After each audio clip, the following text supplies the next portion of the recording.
Insta millionaire episode 3. Royal பேங்கில் இருந்து வெளியேறினான் கிஷோர். இந்த நொடி அவனுக்கு எல்லாமே கையில் இருந்தும் கூட ஒரு வெறுமை இருந்தது போல உணர பைக்கை ஒரு ஓரத்தில் நிறுத்திவிட்டு சாலையோரம் நின்று ஒரே இடத்தை வெறித்து பார்த்து கொண்டிருந்தான். மேனகா தந்த துரோகத்தின் வலியிலிருந்து இன்னும் அவனால் மீண்டு வர முடியவில்லை. அது அவனை வழக்கமான மனநிலையிலிருந்து மாற்றியது. இப்போது அவனுக்கு எல்லாம் இருந்தும் ஏதோ இல்லாதது போல உணர்ந்தான். பின் என்ன இருந்தாலும் அவளோட உண்மை முகம் நமக்கு தெரிஞ்சிருச்சு. அது வரைக்கும் சந்தோஷம்தான். நான் பணக்காரன்னு அவளுக்கு தெரிஞ்சிருந்துச்சுன்னா அவள் ஒரு பணத்தாசை பிடிச்ச பேயின்றது கடைசி வரைக்கும் எனக்கு தெரியாமலே போயிருக்கும். நடந்தது நல்லதுதான் என்று நினைத்து கொண்டு பைக்கை எடுத்துக்கொண்டு அங்கிருந்து தன் காலேஜை நோக்கி விரைந்தவன் அப்பொழுதுதான் உணர்ந்தான், அவளை நினைச்சு ரொம்ப ஃபீல் பண்றது யூஸ்லெஸ், அதை கடந்து போறது தான் புத்திசாலித்தனம் என்று லேசாக சிரித்து கொண்டே காலேஜ் உள்ளே நுழைந்தான். எப்போதும் கிஷோர் தான் முதல் ஆளாக கிளாஸில் உட்கார்ந்திருப்பவன். ஆனால் இன்று அவனை இன்னும் காணவில்லையே என்று நினைத்து கொண்டே ப்ரொஃபசர் கார்த்திகேயன் பாடம் நடத்தி கொண்டிருக்க கிளாஸ் தொடங்கி பாதி நேரம் ஆகிய பின் கிஷோர் வந்து மே கமின் சார் என்று கேட்டான். அவனை பார்த்துவிட்டு வாட்சையும் அவனையும் பார்த்த கார்த்திகேயன், என்ன கிஷோர் புது பழக்கமா இருக்கு, அடுத்த முறை இப்படி வரக்கூடாது, உள்ளவா என்று கூறிவிட்டு மீண்டும் பாடத்தை நடத்த தொடங்க கிஷோர் பாடத்தை கவனிக்க தொடங்கினார். பின் கிளாஸ் முடிந்து பிரேக் டைம் ஆக கிஷோர் அவனுடைய நண்பர்களை பார்க்க கேன்டீனை நோக்கி நடந்து கொண்டிருந்தான். திடீரென அவனுக்கு பின்னால் இருந்து யாரோ அவனுடைய முதுகில் பலமாக அடிக்க திரும்பி பார்த்தான். அது நித்யாதான். என்னடா திடீர்னு கிளாஸுக்கு லேட்டா வர, அப்படி என்னாச்சு என்று நித்யா கேட்க, அதெல்லாம் ஒன்றும் இல்லை நித்யா, ஜஸ்ட் ஒரு சின்ன ஒர்க் இருந்துச்சு என்று இப்போது நித்யாவிடம் உண்மையை கூறாமல் தவிர்த்தான். நித்யா எந்தவித வித்தியாசமும் பார்க்காமல் கிஷோருடன் நல்ல தோழியாக இருக்கும் பெண். ஆனால் அவளிடமும் கிஷோர் அவனை பற்றிய உண்மையை இப்போதைக்கு கூற வேண்டாம் என்று நினைத்து கொண்டான். இருவரும் பேசிக்கொண்டே நடக்க அவர்களுக்கு எதிரில் ஒரு ஆடி கார் வழிமறித்து நின்றது. அதை பார்த்ததுமே கிஷோர் அடையாளம் கண்டு கொண்டான்.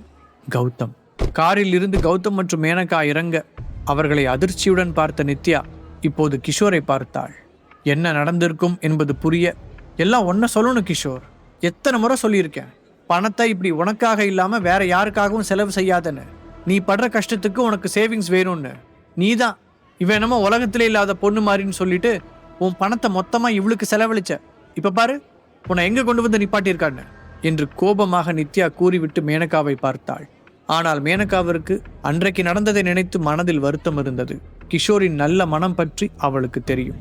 அதையும் மீறி அவனை அவமானம் செய்த வருத்தத்தில் அவள் இருந்தாள். ஒன்ன மாதிரி சில பொண்ணுங்களால எல்லா பொண்ணுங்களுக்கும் கெட்ட பேராகுது. கிஷோர் உனக்காக என்னெல்லாம் செஞ்சிருப்பான், இப்ப அவனை விட்டுட்டு வேற ஒருத்தன் கூட போய் நிக்கிற, நன்றி கெட்டவளே என்று நித்யா கோபம் குறையாமல் பேச கிஷோர் அவள் கையை பிடித்து எதுவும் பேச வேண்டாம் என்று கூறினார். ஏய் யார் நீ, என்னோட கேர்ள் ஃப்ரெண்ட் கிட்டேயே இப்படி பேசுற என்று கௌதம் நித்யாவை நோக்கி வந்தான். நித்யா முன்னால் சென்று நின்ற கிஷோர் சிரித்து கொண்டே அமைதியாக கௌதம் காதில், என்னடா நான் கொடுத்த மாத்திரையை வச்சுதான் அவளை சாட்டிஸ்ஃபை பண்ணியிருக்கேன்னு மற்றவங்களுக்கு தெரியணுமா என்று கேட்க கௌதம் முகம் மாறியது. அவனுக்கு இந்த நேரத்தில் கிஷோர் மேல் கோபம் அதிகமாக வந்தாலும் அதைவிடவும் அவமானம் அவனுக்கு அதிகமாக இருந்தது. மேனகா வா இங்கிருந்து போலாம் என்று கையை பிடிக்க, கௌதம் எதுக்கு உன்னோட முகம் மாறியிருக்கு என்று கேட்ட மேனகா கோபமாக கிஷோரை பார்த்து, டேய் என்னோட பாய் ஃப்ரெண்ட் கிட்ட என்ன சொன்ன, நீ காதலிக்கும் போது எனக்கு நிறைய செலவு செஞ்சிருக்கிறதையா, அதுக்கு நீ எனக்கு செலவு செஞ்ச பணத்தை கொடுத்துட்ற என்றவள் காரின் டேஷ்போர்டு உள்ளே இருந்து ஒரு பணக்கட்டை எடுத்து வந்து பிச்சை காசு என்று கூறினாள். அதுவரை அவளை எதிர்த்து கோபமாக பேச வேண்டாம் என்று நினைத்த கிஷோர் அவளை முறைத்து கொண்டு அவளை நெருங்கினான். பிச்சை காசு, அதை தாண்டி இவ்வளோ நாள் நான் உனக்கு பிச்சை போட்டேன், எனக்கெல்லாம் கொடுத்து தான் பழக்கம், வாங்கி பழக்கம் இல்லை. இன்னொரு தடவை என்னை அசிங்கப்படுத்துறதா நினைச்சு இது மாதிரி செஞ்சுட்டு இருக்காத, வேற மாதிரி ஆயிடும் என்று கூறினான். இதுவரை அவனுடைய இந்த முகத்தை பார்க்காத மேனகா அப்படியே உறைந்து போய் நின்றாள். அவளுடைய கையை பிடித்து கொண்டு அங்கிருந்து கிளம்பிய கௌதம் அவளை காரில் உட்கார வைக்க இருவரும் காரில் அங்கிருந்து விரைந்து சென்றார்கள். இதுவரை நித்யாவும் கிஷோர் அப்படி பேசியதை பார்த்ததில்லை என்பதால் அவனையே அதிர்ச்சியாக பார்த்தவள், என்னடாச்சு உனக்கு, இன்னைக்கு ஆளே மாறி போயிருக்க என்று கேட்டாள். இனிமே எல்லாமே அப்படித்தானே வச்சுக்கோ என்று கூறிய கிஷோர் சிரித்து கொண்டே, ஓகேவா எனக்கு பசிக்குது, கேன்டீன் போலாம் என்று சொன்னான். இருவரும் கேன்டீன் சென்று கொண்டிருந்தார்கள். அப்போது உள்ளே இருந்த அகில் மற்றும் ரோகன் போனில் யாருடனோ பேசிக்கொண்டே இருக்க அவர்களின் முகம் கொஞ்சம் கொஞ்சமாக மாறிக்கொண்டே இருந்தது. உன் ரூம்மேட்ஸ் ஏன் இவ்வளோ சர்ப்ரைஸா இருக்கானுங்க என்று நித்யா கிஷோரிடம் கேட்க, அடுத்த நொடி அகில் மற்றும் ரோகன் அங்கிருந்து ஓடத் தொடங்கினார்கள். எதிரில் இருந்த கிஷோரை பார்த்து ஒரு நொடி நின்ற அகில், மச்சான் சரண் லவ் பண்றான்டா, அவனோட லவரை நம்ம ஹாஸ்டலுக்கு கூட்டிட்டு வந்திருக்கான் என்று கூற, இப்போது அவர்களை போன்றே கிஷோரும் அதிர்ச்சியானான். மூவரும் உடனே அங்கிருந்து கிளம்ப, டேய் கிஷோர் நில்றா என்று நித்யா கூப்பிட, நித்யா சாரி கோச்சுக்காத, சேர்த்து வச்சு நாளைக்கு பிரேக்கப் ட்ரீட் தரேன் என்று சொல்லிவிட்டு அகில் மற்றும் ரோகனுடன் சென்றான். மூவரும் ஹாஸ்டலை நோக்கி விரைந்தார்கள். இவ்வளோ நாள் அவன் சொன்னப்பெல்லாம் அவனை நம்ப முடியாம இருந்தேன், இப்ப நேர்லயே கூட்டிட்டு வந்துட்டா என்று அகில் கூற, அதான் இன்னைக்கு உண்மை தெரிஞ்சிருச்சுல்ல, நமக்கு ட்ரீட் வைக்காம அவனை விடக்கூடாது என்று பேசிக்கொண்டே அவர்கள் ஹாஸ்டல் நோக்கி நடந்து கொண்டிருந்த அதே நேரத்தில் சரண் அவனுடைய காதலி பிரியாவுடன் அவனுடைய நண்பர்களுக்காக காத்து கொண்டிருந்தான். அந்த ரூமை பார்த்ததுமே பிரியாவின் முகம் மாறி போனது. ரூமே இவ்வளோ அழுக்கா கேவலமா இருக்கே, இவனோட ஃப்ரெண்ட்ஸ் எந்த நிலைமையில் இருப்பானுங்களோ என்று யோசித்த பிரியா, டேய் சரண், உன் ஃப்ரெண்ட்ஸ் டீசெண்டாக இருப்பானுங்களா? என் ஃப்ரெண்ட்ஸ் எல்லாரும் ஸ்டேட்டஸ் பார்ப்பாங்க என்று கூற, அதெல்லாம் சாதாரணமாக தான் இருப்பாங்க, அதுக்காக அவங்கள விட்டுற முடியுமா ஃப்ரெண்ட்ஸ் பிரியா என்று அவன் சொல்லி கொண்டு இருக்கும் போதே அகில், ரோகன் மற்றும் கிஷோர் மூவரும் தங்களின் அறையை அடைந்திருந்தார்கள். அங்கே உள்ளே சரணும் பிரியாவும் ஒன்றாக கட்டிலில் அமர்ந்திருப்பதைக் கண்டு இவர்கள் முகத்தில் உற்சாகம் பெருகியது. ரோகன் பரபரப்பான குரலில், ஏய் சரண், நீ சும்மா தான் சொல்லிட்டு இருக்கேன்னு நினைச்ச, ஆனா உண்மையிலே லவ் பண்றியா என கேட்க, அவனும், ஏய் நான் உண்மையதான்டா சொன்னேன், ஆனா நீங்க தான் நம்பல என்றார். சரணும் இவர்களுடன் தான் ஒரே அறையில் தங்கியிருக்கிறான். வெளியே தனியாக ஒரு ஜிம் வைத்து நடத்தி வருகிறான். இப்பொழுது அவன் தனது காதலி பிரியாவை இவர்களுக்கு அறிமுகப்படுத்ததான் அறைக்கு அழைத்து வந்திருந்தான். பிரியா பணக்கார குடும்பத்தை சார்ந்தவள். அவளுக்கு முதலில் இவனின் அறையை பார்த்ததிலேயே எரிச்சல் வந்தது. ரூம் ரொம்ப நீட்டா இருக்கும்னு பார்த்தா இவ்வளவு மோசமா இருக்கே என்ற எண்ணத்தில் தான் இருந்தாள். அதிலும் சரணின் நண்பர்களை பார்த்து இன்னும் எரிச்சல் தான் அதிகரித்தது. என்ன இந்த மாதிரி பசங்க கூட எல்லாம் பழகிட்டு இருக்கான், முதல்ல எதையாவது சொல்லி இவங்க ஃப்ரெண்ட்ஷிப்பையே கட் பண்ணணும் என்று முடிவெடுத்தார். இருந்தாலும் சரணுக்காக கடினப்பட்டு புன்னகையை வரவழைத்தாள். சிறிது நேரம் நண்பர்கள் பேசிக் கொண்டு இருந்தார்கள். பிறகு சரணும், இப்ப நாங்க பிரியாவோட ஃப்ரெண்ட்ஸை மீட் பண்ண போறோம், அவங்களுக்காக ஒரு பார்ட்டியும் ஏற்பாடு பண்ணியிருக்கோம், நீங்களும் வந்தா நல்லா இருக்கும் என சொல்ல, பிரியாவின் முகத்தில் எரிச்சல் பரவியது. இவனுக்கு அறிவே கிடையாது போல, சொன்னாலும் புரிஞ்சுக்காம செய்யறான். அங்க நம்ம ஃப்ரெண்ட்ஸ் எல்லாம் வந்திருப்பாங்க, அவங்க முன்னாடி இவங்களையும் கூட்டிட்டு போய் அவமானப்படணுமா என நினைத்தாள். ஆகவே சரண், அவங்களுக்கு ஏதாவது வேலை இருக்கும் போது டிஸ்டர்ப் பண்ணாத, தனியா கூட பார்ட்டி வைக்கலாம் என்றாள். அதற்கு சரணோ, அவங்களுக்கு என்ன வேலை இருக்கும் போது, காலேஜையும் கட்டடிச்சுட்டு வந்துட்டானுங்க என சொல்லி சிரித்தான். உடனே அகிலும், கண்டிப்பா நாங்க 3 பேருமே வந்துடுறோம், முதல்ல நீங்க கிளம்புங்க, பின்னாடியே நாங்க வந்துடுவோம் என சொல்ல, சரணும் திருப்தியாக தலையை அசைத்தான். அந்த ஜோடி ஒரு பைக்கில் செல்ல, இவர்கள் மூவரும் மற்றொரு பைக்கில் பின்தொடர்ந்து சென்றார்கள்.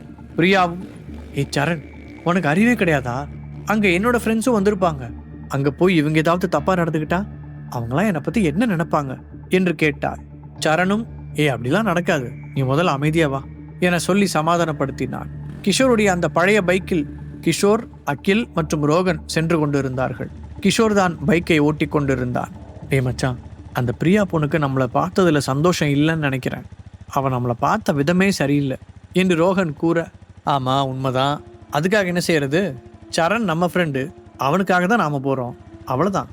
எந்த இடத்துலையும் நம்ம கையில் இருக்கிற காசு நம்ம தகுதியை குறைச்சிரும்னு நாம நினைக்க கூடாது, நாம போற இடத்துல நாம தான் ராஜா என்று கூறிவிட்டு பைக்கை நேராக சரண் சொன்ன ரெஸ்டாரண்ட்டை நோக்கி ஓட்டினான் கிஷோர். இதே சமயத்தில் ஒரு பெரிய ரெஸ்டாரண்ட் உள்ளே பிரியாவின் தோழிகள் ஒரு டேபிளை சுற்றி அமர்ந்திருந்தார்கள். அங்கேதான் பிரியாவின் தோழியான மேனகாவும் இருக்க, எவ்வளோ திமிரா பேசுறான் என்கிட்டயே, அந்த நாயை மட்டும் மறுபடியும் பார்த்தா கல்லால் அடிச்சே கொன்றுவேன் என விருப்பான குரலில் சொன்னாள். அவளின் தோழி டெய்ஸியும், ஏன் உனக்கு அவன் மேல அவ்வளோ கோபம், பேசாம அவனை விட்டுரு, அதான் இப்போ கௌதம் உன்னை லவ் பண்றான்ல என சொல்ல, மேனகாவின் முகம் மேலும் மாறியது, வெறுப்பும் கூடியது. இவர்கள் பேசிக்கொண்டிருப்பது கிஷோரை பற்றி தான். கிஷோர் காலையில் பேசியதை நினைத்து மேனகா கோபமாக அவனை திட்டிக் கொண்டிருந்தாள். 5 காசு கூட இல்லாத அவன்லாம் என்னை பார்த்து என்ன வார்த்தை சொன்னான் தெரியுமா, எனக்கு பிச்சை போட்டானா, அவன் பேசினதை நினைச்சு பார்த்தாலே எரியுதுரி என்று கோபத்தில் கூறினாள் மேனகா. ஓகே மேனகா, இப்போ பிரியாவும் அவளோட பாய் ஃப்ரெண்டும் வந்துருவாங்க, ஸோ இதெல்லாம் நம்ம பேச வேண்டாம் என்று டெய்ஸி கூற, பிரியா யாரை லவ் பண்ணுறான்னு தெரியல, அவனும் என்னோட கௌதம் மாதிரி வசதியான வீட்டு பையனாக இருந்தால் அவளுக்கு நல்லது என்று மேனகா கூறினாள். பிரியாவும் சரணும் அடுத்த சிறிது நேரத்தில் வந்து சேர, அவர்களுக்கு சரணை பார்த்தபோது எரிச்சல் தான் ஏற்பட்டது. ஏனெனில் ஜிம் வைத்திருந்தாலும் சரண் அதை கொஞ்ச நாட்களாகத்தான் தொடங்கியிருந்தான். அதனால் மிகவும் சாதாரண உடைகளைத்தான் அணிந்திருந்தான். பிரியாவின் தோழிகள் அனைவரும் உயர்ந்த அந்தஸ்தில் இருப்பவர்கள்.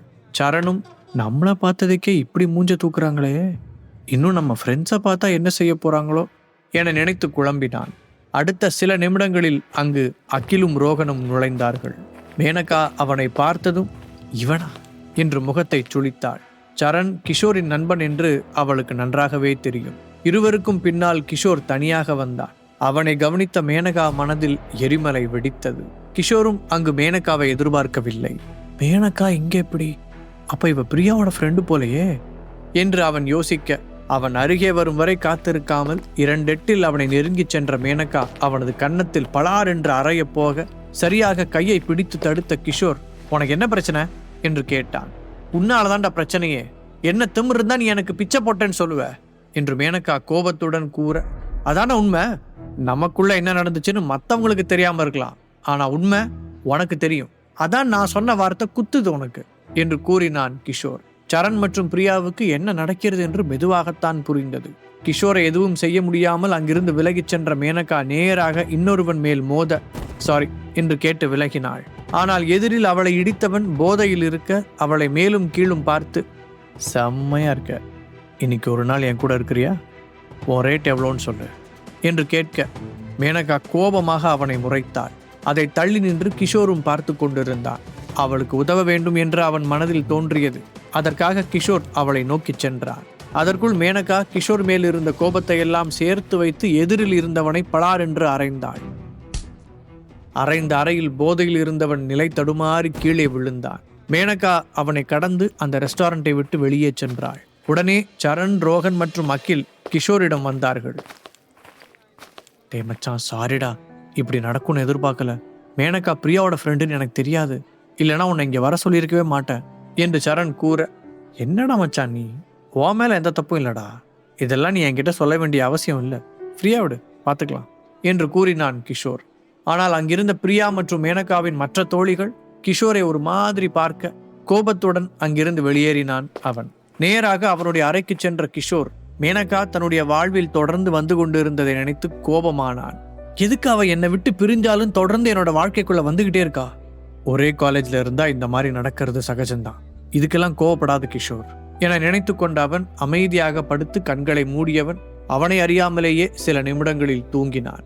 சில மணி நேரங்கள் கடந்து ரோகன், அகில் மற்றும் சரண் மூவரும் ஹாஸ்டல் வந்ததும் பரபரப்பாக ஏதோ பேசிக்கொண்டார்கள். அவர்கள் சத்தத்தால் கண்களை திறந்தான் கிஷோர். டே, அவ பாவண்டா, கொஞ்சம் பெரிய பிரச்சனையில தான் மாட்டியிருக்கா போல என்று சரண் கூற கண்களை திறந்து எழுந்து உட்கார்ந்த கிஷோர், யாரு பெரிய பிரச்சனையில மாட்டியிருக்கிறா என்று கேட்டான்.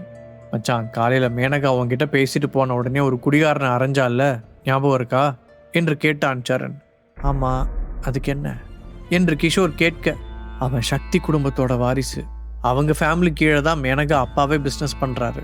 இப்போ அவனுங்க மேனகாவோட அப்பாவை மிரட்டி மேனகாவை ஒரு நாள் அந்த குடிகார நாய் கூட இருக்கணும்னு சொல்றாங்க என்று சரண் கூறினான். கிஷோர் அதிர்ந்து போனான். கிஷோர் மேனகாவுக்கு உதவுவானா? தன் அக்கவுண்டில் இருக்கும் கோடிக்கணக்கான பணத்தை வைத்துக்கொண்டு கிஷோர் என்ன செய்ய போகிறான்? தொடர்ந்து கேளுங்கள் Insta millionaire, only on pocket. Kishore வாழ்க்கையில அடுத்து என்ன நடந்துச்சுன்னு தெரிஞ்சுக்க பாக்கெட் எஃப்எம் இன்ஸ்டால் பண்ணி லட்சக்கணக்கான பேர் கேட்ட இந்த பிளாக் பஸ்டர் கதையை இலவசமா இப்பவே கேளுங்க.